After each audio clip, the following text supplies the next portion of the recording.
Hello students, BE mechanical 8 sem का ये subject product design, इसके यूनिट 1 के लेक्चर हैं।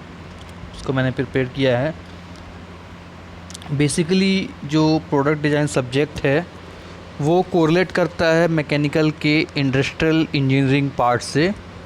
जैसे आपको पता है कि मैकेनिकल इंजीनियरिंग की कई ब्रांचेस होती हैं, तो उसमें जैसे आप लोग अभी तक 3rd सेम 4th सेम तक थर्मल, सॉम, मैन्युफैक्चरिंग ये सब की स्टडी कर चुके होते हैं।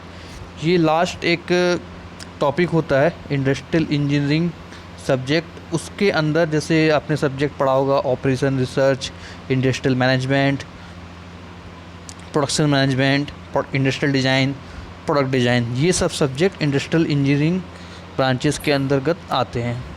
तो चलिए हम जानते हैं कि प्रोडक्ट डिज़ाइन होता क्या है। उससे पहले यूनिट 1 के कुछ इम्पोर्टेंट क्वेश्चंस हैं जो यहाँ पर मैंने सेलेक्ट किए हैं, उनके बारे में थोड़ा सा बता देता हूँ।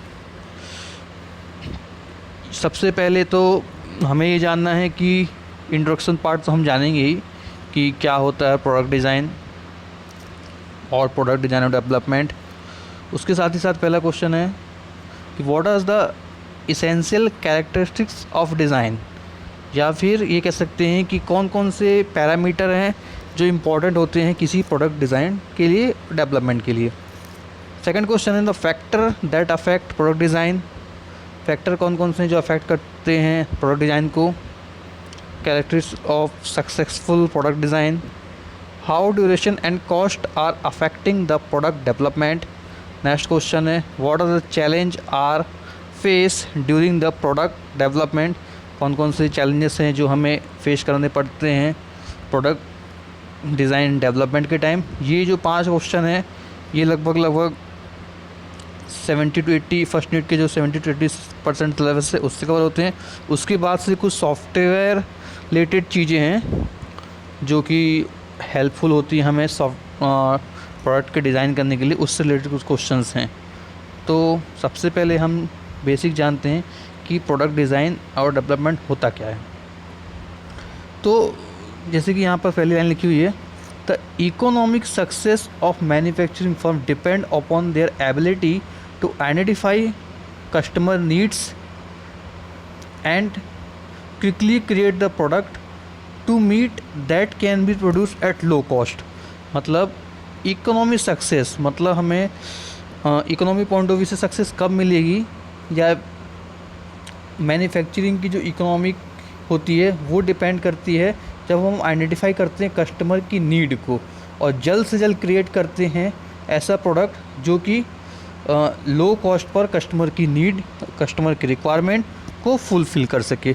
तभी जाके अगर हम कोई भी प्रोडक्ट लॉन्च करते हैं या प्रोडक्ट को डेवलपमेंट करते हैं तो वो तभी उससे हमें अच्छी इकोनॉमी मिल सकेगी जब हम उसको लो कॉस्ट पर प्रोड्यूस करेंगे और कस्टमर की नीड के अकॉर्डिंग हम उसको जान पाएंगे कि क्या कस्टमर की रिक्वायरमेंट्स है। जैसे आप लोग सब्जेक्ट्स पढ़ते रहते हैं, कई सब्जेक्ट्स पढ़े होंगे, तो एक छोटा सा एग्जांपल लेके मैं समझाता हूँ प्रोडक्ट के डेवलपमेंट के या उसके आगे जाके उसकी मार्केटिंग या फिर वो कैसे हमको उससे इकोनॉमी मिलती है। सच एग्जांपल मैथमेटिक्स सबने पढ़ा होगा। मैथमेटिक्स की एक बुक आती है BS गरेवाल। ये मैथमेटिक्स की ऐसी बुक है जो लगभग सभी स्टूडेंट इंजीनियरिंग कॉलेज में स्टडी के दौरान यूज़ करते हैं। अब इसके कंपेयर हम किसी और बुक की बात करें, लाइक जैसे कि फ्लूइड मैकेनिक्स का सब्जेक्ट है या इंडस्ट्रियल इंजीनियरिंग के सब्जेक्ट है। फ्लूइड मैकेनिक्स में सब्जेक्ट की कई बुक होती हैं, कोई बंसल से पढ़ता है, कोई राजपूत से पढ़ता है, कोई हाई लेवल की बुक सौम्य विश्वास यूज करता है। तो एक ही सब्जेक्ट की एक ही कोई भी हमको सब्जेक्ट पढ़ना है, उसकी कई सारी बुक्स हैं। तो उससे क्या होता है कि वो डिवाइड हो गई, मतलब एक परफेक्ट किसी एक पर्सनल बुक की उतनी ज़्यादा रिक्वायरमेंट नहीं है। बट BS गरेवाल जो बुक है उसकी रिक्वायरमेंट इतनी ज़्यादा है कि बी एस गरेवाल देखने में आपको काफ़ी मोटी लगेगी और बाकी जो बुक्स कंपेरेटिवली काफ़ी पतली लगेगी, उनके जो रेट रहेंगे काफ़ी हाई फाई रहेंगे और बी एस गरेवाल का रेट बहुत कम है। क्यों? क्योंकि बी एस गरेवाल बहुत पब्लिक में बहुत ज़्यादा स्टूडेंट्स के बीच फेमस बुक है। उसके बाद काफ़ी सारे टॉपिक्स होने के बावजूद वो हमें काफ़ी लो कॉस्ट पे मिलती है। वो कस्टमर्स की रिक्वायरमेंट को फुलफ़िल कर रही है और कम से कम कॉस्ट पे, इसलिए उसकी रिक्वायरमेंट बढ़ती जाती है और इतनी ज़्यादा टॉपिक्स होने के बावजूद भी वो हमें कम कॉस्ट पे मिलती है। तो उससे उसकी जो सेलिंग हो रही है काफ़ी ज़्यादा अमाउंट में हो रही है। तो उससे जो प्रोडक्ट बन के मतलब वो बुक्स बन के डेवलप हुई, वो उसकी इकोनॉमी पब्लिशर को काफ़ी ज़्यादा होती है। तो आगे जानते हैं हम क्लासिफिकेशन और प्रोडक्ट, मतलब प्रोडक्ट को कितने टाइप से क्लासीफाई किया जाता है। प्रोडक्ट तो देखिए हम लोग डेली यूजेस बेसिस पे इंडस्ट्री से लेके मार्केटिंग से लेके जितने टाइप के प्रोडक्ट करते हैं उसको सभी टाइप्स के प्रोडक्ट को ओवरऑल हम कह सकते हैं 3 टाइप से क्लासीफाई किया गया है। एक है durable product, non durable product and service. ये तीनों अलग अलग टाइप हैं। मतलब एक कैटेगरी में रखा गया ड्यूरेबल प्रोडक्ट, मतलब इन तीनों को एक अलग कैटेगरी में रखा गया जिसमें एक ड्यूरेबल है, एक नॉन ड्यूरेबल और एक सर्विस है। दूसरा है कंज्यूमर प्रोडक्ट, तीसरा है इंडस्ट्रियल प्रोडक्ट्स। कंज्यूमर प्रोडक्ट्स को अगेन 3 पार्ट में कन्वेंस, शॉपिंग और स्पेशलिटी, और कन्वेंस प्रोडक्ट को स्टेपल, इम्पल्स और इमरजेंसी प्रोडक्ट के रूप में क्लासीफाई किया गया है। अब सबसे पहले जो है हमारा durable products, non durable products and service. अब जैसे ड्यूरेबल प्रोडक्ट्स में क्या है कि ऐसे प्रोडक्ट जो कि हम लोग एक बार यूज़ करके ख़त्म कर देते हैं, सपोज लाइक सोप, सॉल्ट या food item. This are tangible product that normally consume quickly in 1 और फ्यू यूजेस, मतलब वो जल्द से जल्द कंज्यूम हो जाते हैं। ड्यूरेबल प्रोडक्ट ऐसे प्रोडक्ट जो थोड़े कंपेरेटिवली लंबे लॉन्ग टाइम के लिए हम उसको यूज़ कर सकते हैं, जैसे ऑटोमोबाइल हो गया, रेफ्रिजरेटर हो गया, आपके मोबाइल सेल फोन्स वगैरह हो गए, गाड़ियाँ हो गई, इनको हम एक लॉन्ग पीरियड ऑफ टाइम के लिए यूज़ कर सकते हैं इस टाइप प्रोडक्ट को। और तीसरा होता है सर्विस।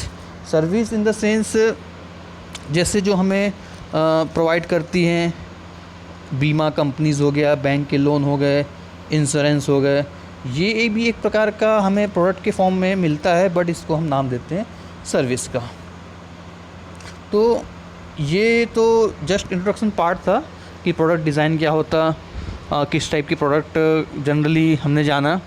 अब हम आते हैं हमारे जो इम्पोर्टेंट टॉपिक्स हैं, सब्जेक्ट के अकॉर्डिंग हमने पढ़ा और सिलेबस में भी आपको मिल जाएगा। Characteristics of successful product development, मतलब कि एक प्रोडक्ट को सक्सेसफुली डेवलप कराने के लिए क्या क्या पैरामीटर रिक्वायरमेंट है, इन पैरामीटर के बेस पे हम किसी भी प्रोडक्ट के डेवलपमेंट को सक्सेसफुल मान सकते हैं। जैसे पहला प्रोडक्ट क्वालिटी। प्रोडक्ट क्वालिटी मतलब किसी प्रोडक्ट की क्वालिटी डिपेंड करती है उसके प्रोडक्ट के सक्सेसफुल डेवलपमेंट के लिए। अगर प्रोडक्ट क्वालिटी अच्छी होगी तो आगे जाके उसका डिमांड बढ़ेगा मार्केट में और कस्टमर खुद ही उस चीज़ को यूज़ करेगा। Product cost. Product cost initially रूप में देखें जब प्रोडक्ट का मैन्युफैक्चरिंग होता है तब प्रोडक्ट कॉस्ट को कैपिटल कॉस्ट के नाम से जाना जाता है। मतलब कि प्रोडक्ट के मैन्युफैक्चरिंग के लिए जितना भी खर्चा लगता है उसके labour cost, tool material cost, raw material cost सबको मिला के प्रोडक्ट डेवलप होता है। उसके बाद उससे जो आउटपुट मिल रहा है उसको कंपेयर किया जाता है। ओवरऑल कितना % प्रॉफिट हुआ वो चीज़ भी ध्यान में रखा जाता है। तो हमें इनपुट जितना दिया उसके कंपेयर में जितना आउटपुट मिलता है तो आउटपुट के बेसिस पे ये डिसाइड करते हैं कि जो प्रोडक्ट का कॉस्ट है वो कितना सही आ रहा है या नहीं आ रहा है। अगर प्रोडक्ट की कॉस्ट सही होगी मीन्स हमने जितना इनपुट दिया उसकी काफ़ी अच्छी तरह से प्रॉफिट मिलेगा, तो उसका आगे और अच्छी तरह से डेवलपमेंट या डिज़ाइनिंग हो सकती है और उसको मार्केट में लॉन्च किया जा सकता है। नेक्स्ट है डेवलपमेंट कॉस्ट। डेवलपमेंट कॉस्ट मतलब किसी भी प्रोडक्ट को और डेवलप करने के लिए या अपडेट वर्जन में लाने के लिए जो भी कॉस्ट है वो भी फैक्टर है, एक इम्पॉर्टेंट फैक्टर है। जो कि ज़रूरी होता है।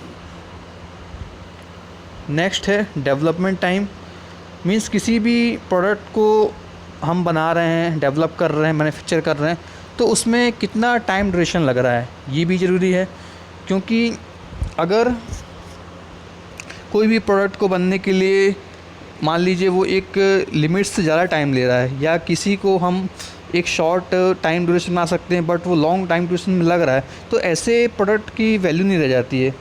सपोज़ अगर आप कोई काम भी करते हैं, कोई काम है आपका हो जाना चाहिए विद इन 10 मिनट्स, अगर आप उसको 1 आवर्स दे रहे हैं तो अपना टाइम स्पेंड कर रहे हैं।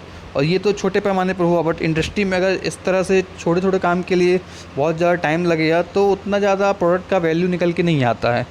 प्रोडक्ट की वैल्यू तभी निकल के आएगी जब हम उसके डेवलपमेंट के लिए मिनिमम से मिनिमम टाइम में अच्छा क्वालिटी दे सकें। स्टार्टिंग लॉन्च प्रोडक्ट के लिए हो सकता है कि टाइम ज़्यादा इफ़ेक्ट ना पड़े क्योंकि मार्केट में नया प्रोडक्ट लॉन्च हुआ है, बट जो प्रोडक्ट डेली बेसिस पे जनरली यूज होते हैं उसको टाइम तो वहाँ पर बहुत ही बड़ा फैक्टर होता है। आगे है डेवलपमेंट कैपेबिलिटी, मतलब कि किसी प्रोडक्ट को डेवलप करने के लिए उसकी कितनी कैपेबिलिटी है, उस चीज़ के हिसाब से भी प्रोडक्ट का डेवलपमेंट को देखा जा सकता है। नेक्स्ट टॉपिक है who design and develops product, means ऐसे कौन कौन से फैक्टर्स हैं जो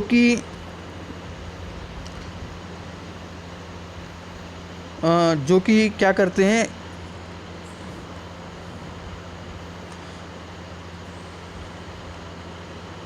किसी भी प्रोडक्ट को डेवलप करते हैं या उसकी डिज़ाइनिंग के लिए बहुत ही इम्पोर्टेंट होते हैं।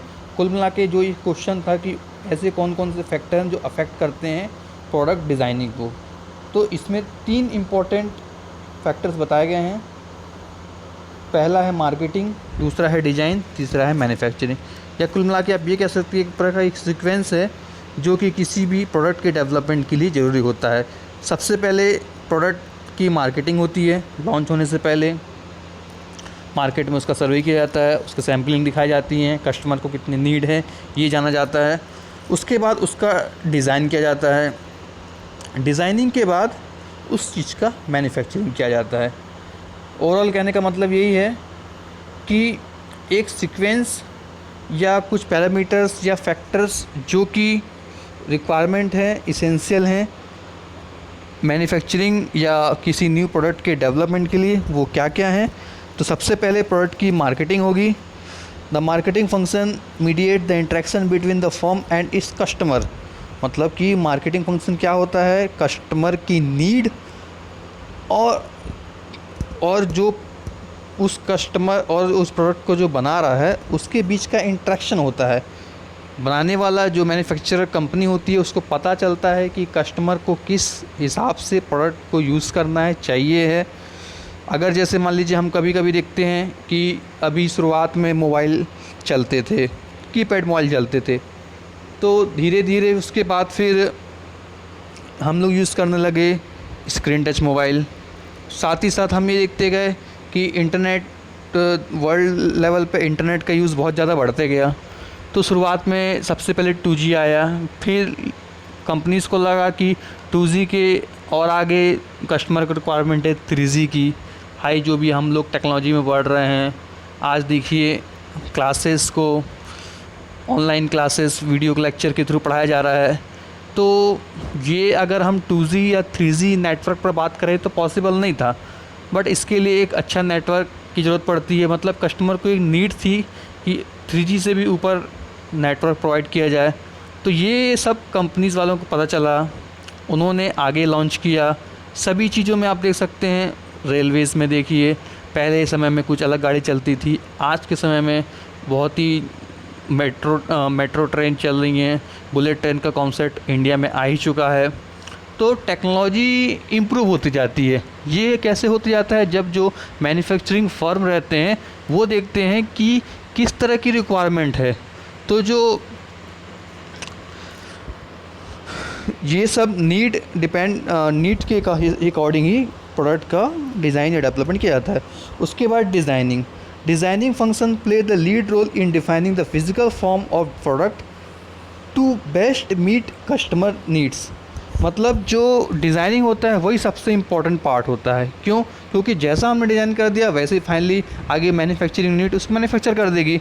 अगर डिज़ाइनिंग ही सही तरीके से नहीं हुआ तो फिर मैन्युफैक्चरिंग का वाले को तो आप दोष नहीं दे सकते हो। अगर आपने इतना डिज़ाइनिंग वाले इतना इतना डायमेंशन का कोई भी प्रोडक्ट डेवलप करके देना है, दे दिया। मैन्युफैक्चरिंग का काम क्या है? बस उसको मैन्युफैक्चर करना। इसलिए जो डिज़ाइनिंग पार्ट होता है वो बहुत ही इम्पॉर्टेंट होता है, क्योंकि ये कस्टमर को नीड को बहुत ही अच्छी तरह से फुलफ़िल कर सकता है।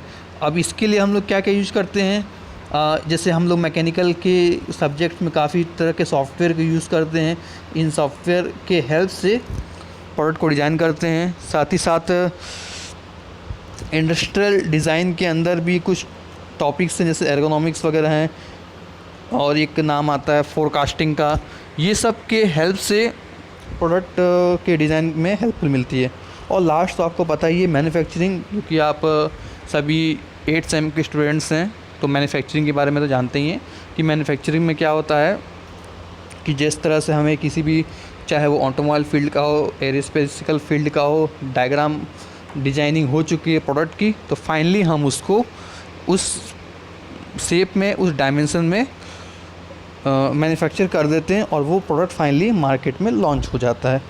तो स्टूडेंट्स, इस क्लास में मैंने आप लोगों को कुछ इम्पोर्टेंट्स बताया प्रोडक्ट डिज़ाइन के बारे में। इंट्रोडक्शन पार्ट, क्या प्रोडक्ट होते हैं, बेसिकली किस तरह से हम उसको क्लासीफाई कर सकते हैं, उसकी इसेंशियल पैरामीटर्स, इसेंशियल कैरेक्टरिस्टिक्स, और साथ ही साथ एक टॉपिक कि फैक्टर कौन कौन से हैं या कौन सा सीक्वेंस है जो कि बेसिक रिक्वायरमेंट है किसी प्रोडक्ट डिज़ाइन के डेवलपमेंट के लिए।